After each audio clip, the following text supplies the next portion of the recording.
Hello. Hello. What is going on here? Wow. I'm Allison. Oh yeah, I'm Justin. And we make a podcast called Robots on Typewriters where we highlight some computer-generated and computer-assisted comedy and all kinds of other weird internet funny stuff that we enjoy. And recently on one of our episodes, we played a game with the website WikiHow. I don't know if you're familiar, but it's quite a trip. If you're a teen or a mom or a teen mom, you must be familiar.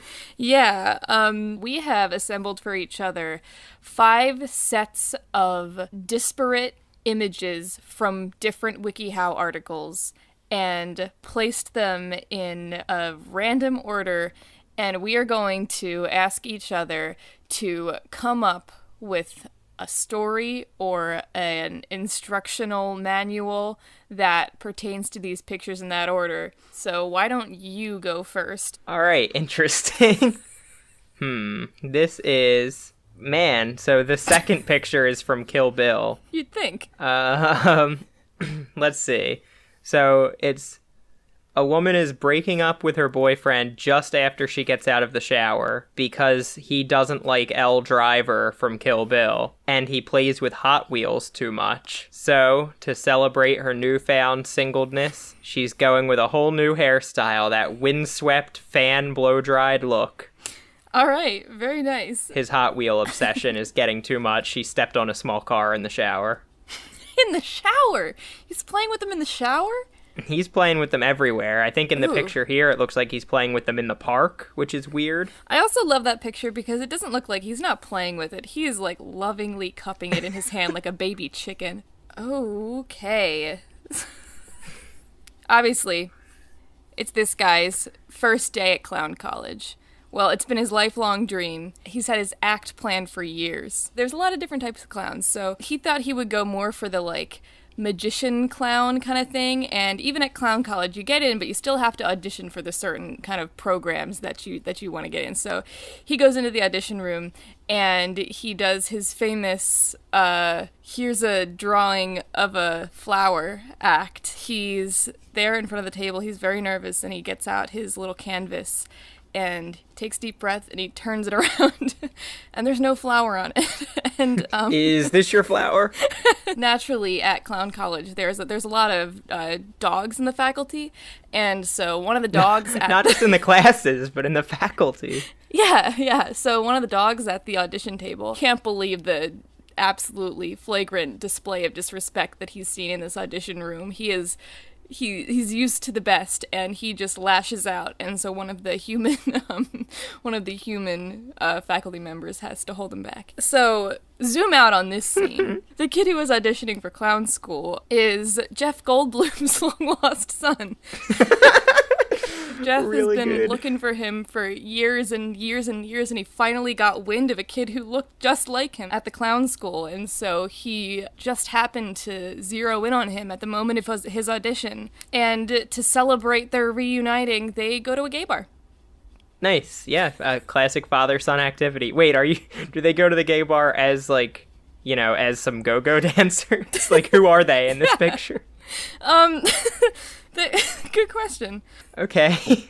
Yeah, I see where this is coming from. Yeah. It's someone like you to start out. It's someone who realizes, wow, there's something seriously wrong with WikiHow. I need to go do something about this on my own to ban WikiHow, make sure it's not corrupting the youth and the moms of the world. You first start going door to door, telling people about how bad WikiHow is, but it gets a little awkward because you don't really know what to say, and you start saying, you know, WikiHow's a plot by the Jews, and it gets really anti-Semitic, and people really don't look so sure about this when you tell them, you know, in their backyard about how... Are you saying me, or this is someone else? Well, you, the listening audience. Okay, all right. This WikiHow hater's going door to door telling her neighbors that WikiHow is some kind of corrupt, evil plot, and it's not coming across to people. Mainly the anti-Semitism is turning them off. So you decide instead Maybe people aren't ready for this truth, but instead you can tell the rats. This WikiHow haters decided, I can't teach people how bad WikiHow is, but I can train rats by feeding them whole slices of bread every time they press the lever that is not labeled WikiHow. This existence gets pretty lonely, probably getting harassing letters and phone calls in a David Miscavige style altering of your life because you dared to speak out against WikiHow. So eventually it ends in you writing your final note. Oh no. Your goodbye letter to the world. Oh no. Oh, you're not killing. It's not a suicide note. Oh, okay. You're just going off the grid because Okay. WikiHow Okay, can't hurt you if you don't have internet, phone, or electricity. Usually the best way to go off the grid is to announce to everyone you're going off the grid. No one will Well, find you. you just write it in red ink and leave the note on your desk that just says goodbye. Okay. Oh no. Oh no. Ew, I hate those masks. Yeah, what are those masks? I don't even think they're masks, honestly. Those are just straight up goblins. You get mugged. It happens to the best of us. When you say you actually mean me this time. Yeah, this happened last week to you. You spend years and years trying to track down your mugger. He humiliated you on the street. He took your money. He took your blue handkerchief. That was your favorite handkerchief. He made you feel unsafe in your dystopian city. So you spend years and years and years tracking him down, and you look different by now. You've grown a beard. He doesn't know it's you. And you buy the gun that he used to mug you all of those years ago. And you keep it on you at all times. It's your trophy. You clean yourself up. You You look get rid of the beard. Yeah. You have this gun in your hand at all times. People try. Your wife is like, honey, please put it down. And you're like, no, I have to have it on me at all times. And so even when you're driving, and to be fair, this alarms the cops. You get pulled over, and that cop is like about to pull his shit on you too. And then you say, wait a minute, buddy. Have you ever been mugged? And the cop is like, yeah, I have. And you're like, we can get him. We can get him back. And the cop is like, you're right. And then, It is always good to say to a cop while you have a gun in your hand, hey, have you ever been mugged? So then what happens is you and the cop join forces as masked marauders, and you hold up a convenience store. Because it's the convenience store that's owned by the mugger. He has a bunch of them. He's like a convenience store tycoon. And the cat's in the cradle and the silver spoon. Little boy, blue handkerchief, convenience store haiku. Tycoon, haiku. This is actually a WikiHow article. This is all about how to be happy without living a happy life. Okay. Step 1. Visualize yourself doing something really fucking easy that you could do right now, like reading a book. The guy is celebrating that he can just imagine himself reading a book, not even that he's going to crack open a book and read one. Step 2. Do you already have a happy life? Imagine something happy, but not this life. This guy's looking in and saying, wow, I have my newborn child, my wife who loves me, my beautiful house that we live in. But what if I just started robbing convenience stores? Wait, is this the guy or the cop? This is the cop. Cool.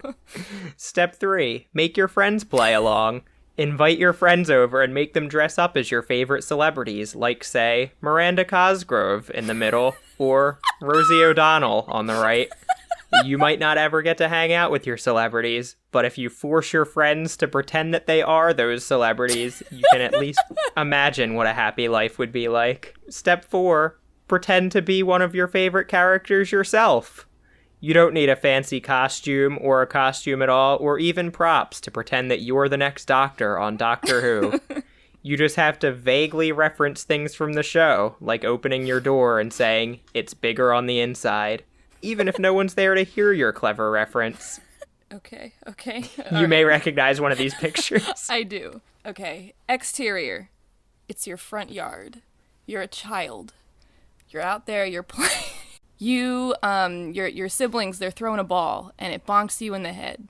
You fall down, and you nearly pass out. And as you fall back, your whole family crowds around you, and they're looking down at you, and you can see them, and they're just smiling. They're just smiling. And then you wake up.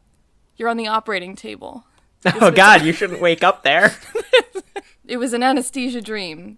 And you realize you haven't been a child for 30 years because you're 37 years old. And the doctors say, well, we're done. and then you get... That is how all surgeries end. You're recovering, and then a nurse comes into your room and says, Mr. Hawkins, do you want to finally look at... Do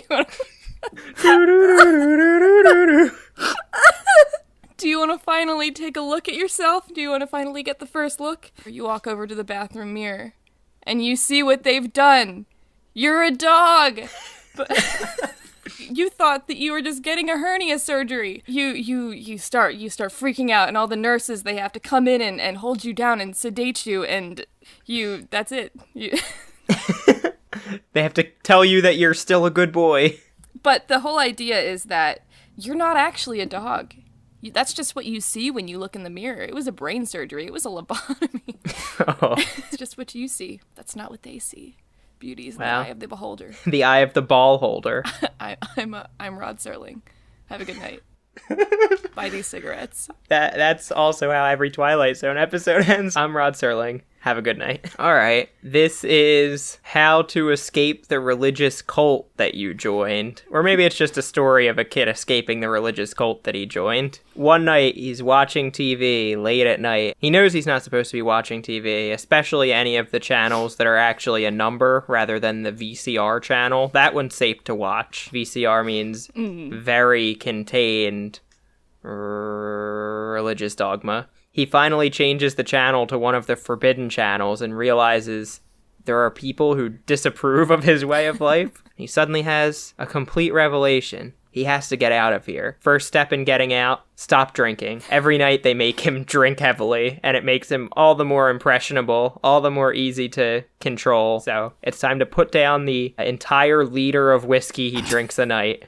Do something that focuses his mind more, like golfing. He realizes it's time to make his escape. He steals a cell phone at the airport from a different commuter. He doesn't know anyone outside of his own world, but he makes a random dial and finds somewhere where he can safely take shelter for a little while. And he gets on that plane and gets the hell out of the place that he's been held all this time. This was all actually a metaphor, you see, for escaping the societal norms that hold you down every day. This whole story was contained within a children's book, and it blew those kids' freaking minds. I'm Rod Serling. That book, The Communist Manifesto. I'm Rod Serling. Have a good night, everybody. Okay. Oh, no. This is a WikiHow article, and it is instructions on how to live your life as if you're in the Twilight Zone. And this first one is how to relive that episode that we were talking about earlier, The Eye of the Beholder, where she's all wrapped up, she's all bandaged up. If you have a low budget, you don't need to wrap your whole head or your whole body or whatever it was. Just wrap your eyes. You can't see yourself. Yeah, good call. So they can't see you. Make sure you FaceTime your friend who's the biggest fan of the Twilight Zone so that you can say, like, hey, look at me, look what I do. You get it? Step 2 is to make up your own Twilight Zone episode. This next one is real life fanfic, obviously. So make up your own Twilight Zone episode. You know, whether the premise is like, I don't know, you live in a dream world, or you have a sugar cube and you must stare at it for a half an hour every single day, or else you die. It's not fair. I finally had cube. Use your imagination. Step 3. Think about your favorite Twilight Zone episodes, especially all of the one where there's a nuclear holocaust, like, what is that one called? Time Enough for Counting? No, yeah. That's from The Gambler. And Time Enough at Last. Time Enough at Last. Yeah. It's called There'll Be Time Enough for Counting When the Dealing's Done. There's that one called 2, where there's only 2 people left on the planet after nuclear holocaust. Yeah, just ruminate on that and know that nuclear holocaust is probably inevitable and the Twilight Zone was a prophecy. Step 4, walk away from life as you know it. You live in the Twilight Zone. The oppressive reality that what you thought once was the truth is not. It's gonna hit you at some point, and when that day comes, walk away. Don't look back. Your family will understand. They wouldn't be there if you turned back. Welcome to your new life. Put on your best scarf and walk away. Have a good night, like Rod Serling always said. Yeah. Okay. I'm gonna need to give myself a closer look at the third picture there. All right. This is how to construct a multi-level marketing scheme. So everyone wants to get rich. Everyone wants to get rich quick. And everyone wants to get rich in a way that hurts everyone around them, including themselves, and alienates their friends. So why not try a multi-level marketing scheme? First step, think about a diagram where people are connected by lines. For whatever reason, you always see them in these schemes. It somehow makes it so, like, some people only know, like, 2 or 3 people, and other people are connected to, like, 8 people at the same time. But it somehow means everyone's, like, equally connected, but that's not really what's illustrated in the diagram. The diagram doesn't need to make a lot of sense. It just needs to have people and lines. Step 2. Like it or not, sex sells. And that sex that sells is being a woman. So you're going to have to look the part. You're going to have to, if you're a man with a barbershop number 3 on the big board haircut, you're going to have to tie a ponytail to the back of your head. It won't necessarily make sense at the time. You might think, man, I look like a horse's ass, but no. I was really unsure if you knew what that was when you said that, but go on. Step 3, you gotta let go of all your old hobbies. You know that old hobby you have of picking up clams and putting them back in the water after they open their weird clam mouth? Just trying to tease the clam mouth open by putting it half submerged in water and half in the air? You gotta quit doing that. You're not going to have time for that once you're rich and selling essential oils by the barrel full. Finally, now that you're in full disguise, you've affixed more ponytails, literal ponytails, to your head all over. Thought about your diagram, you've put down your clams, you're ready to go out into the world, but you gotta be positive. You have to say out loud, I am hopeful. That's beautiful. Sign me up. Yeah, sign me up, and then, well, I will sign you up, but then you have to sign up 3 of your friends. No problem. Oh, no. That was just me reading the second slide aloud. So, you're Archie from Riverdale. Great start. You're looking around you, you're surrounded by this great cast of characters. Everybody's interesting, except for you. You realize this show could be perfectly fine without you. This is my controversial commentary on Riverdale. You say to yourself, Archie, you need a gimmick. So you decide, I'm gonna be a superhero. That's gonna be my gimmick. I know that there's already a lot of superhero shows in the CW, but what's one more? Anything can happen in Riverdale. You start by watching episodes from those other CW shows 5 times a day each. You're going through, you're watching Arrow, you're watching Supergirl, you're watching Smallville. Yeah, you're going all the way back into the archives. Yeah. You watch them in succession, but you watch each episode 5 times a day in a row. And this is for research. You see the nuances of all those different superheroes. You figure out what you got to do, and that's step 2. You just got to sit there. You got to think about it.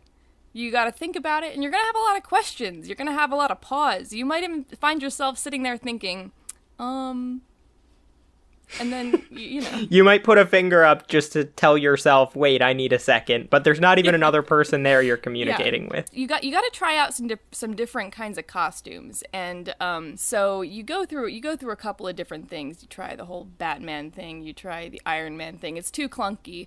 So then you're in the costume store and you see just like a generic Star Trek uniform, and so you're like, why not give it a try? And so you do that. You do your push-ups. You would have done them anyway because you're the big buff guy in Riverdale. You gotta test out some different powers and see what works for you. You try messing with the different elements. Fire's a little too on the nose. You've got red hair. That's what everyone would expect. You try manipulating time. It's not physically possible.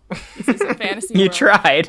You try messing with water. You can't really figure out much to do other than just like put a bunch in your mouth and just like spit it out like a fountain, and it's cool, but it's not that impressive. Finally, one day, you're at the gym, you're working out, and all of a sudden, you sprout 2 more arms. And from those arms come sprouting these wild blue streams of energy, and from those streams of energy materializes 2 other beautiful boys, and you realize this is your power. You multiply boys. You put forth more boys into the world, more handsome boys just like you. You've got to tell me what your superhero name is. Oh no, Is it not Boy Man? It's not Boy Man, it's Make a Boy. Make a boy! Build a boy factory! It's Build a Boy. Tuck the little hearts into the little slits on their backs and you sew them up and your boys are out there in the world just spreading boy joy. Oh god. I haven't seen much Riverdale, but I understand they are often spreading boy joy in that show. Yeah. Congratulations, Archie, you've done it. You've become interesting. Okay, this was too much fun. I don't know if we can ever do it again. If you want to play on your own, just go to wikihow.com and hit the random button. Just at all. And if random WikiHow illustrations tickle you the way they tickle us, you can also check out reddit.com/r/Disney Vacation, which is a subreddit dedicated to out of context WikiHow illustrations. It's really good.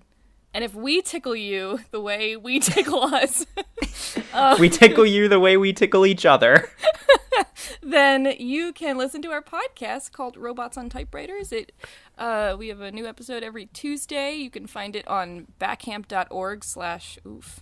I don't know. /oof. Don't go there. You can go to backcamp.org/podcasts and you'll find it there. Yeah, and hopefully once a month or so we'll have a special video feature like this to kind of tie in with maybe what's been going on over on the podcast itself. Yeah. Yeah, so as we always say, I'm Rod Serling. Have a good night. Have a good night. Woo! Rod Serling. I did love that every Twilight Zone was before a live studio audience. My favorite thing about the Twilight Zone was those, funky bass stings at the beginning of every episode. Yeah, missed that show.